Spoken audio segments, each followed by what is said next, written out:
cerita kartun ke cerita dongeng ni? Nak merobohkan kediaman haram dekat Hulu Langat tu memerlukan pelanjaan peruntukan sebanyak RM600,000. Gila betul. Saya rasa puak-puak dia orang beg rumah tu tak sampai kos macam tu. Apa pula orang Selangor nak kena nanggung, nak kena bayar sampai RM600,000?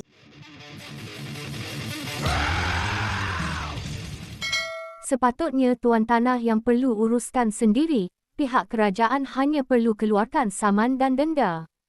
Itulah kenyataan tegas yang dikeluarkan TikTokers Farid Along apabila individu ini mengulas mengenai kenyataan Ahli Parlimen Hulu Langat Sani Hamzan berkenaan isu kos merobohkan flat haram Rohingya di Sungai Tekali yang menelan belanja sebanyak RM600,000.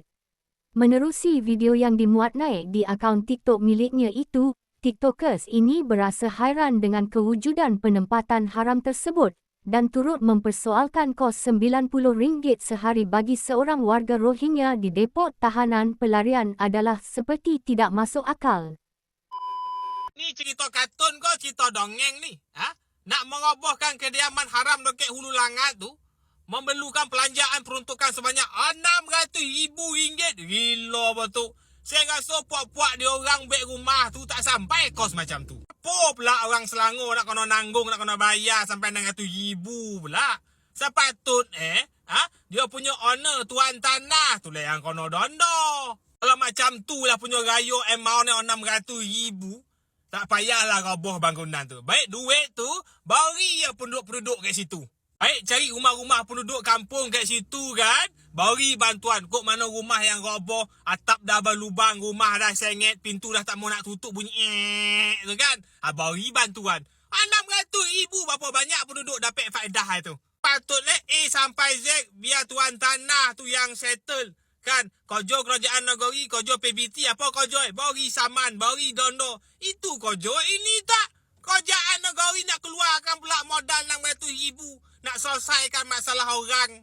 Tapi polik juga. Bondo tu orang tu dah baik rumah sampai 3 tingkat. Nasib baik tau baik menara kan. Tahu-tahu dah siap yang menara dekat sungai, topi sungai tu kan. Dah jadi penempatan. Takkanlah tak ada yang tahu. Tapi tu kan ngabarkan pula. Kalau tangkap kan nak kena pula tanggung kos pemakanan dalam lokap tu, dalam penjara tu. RM90 sehari. Ya betul tuan.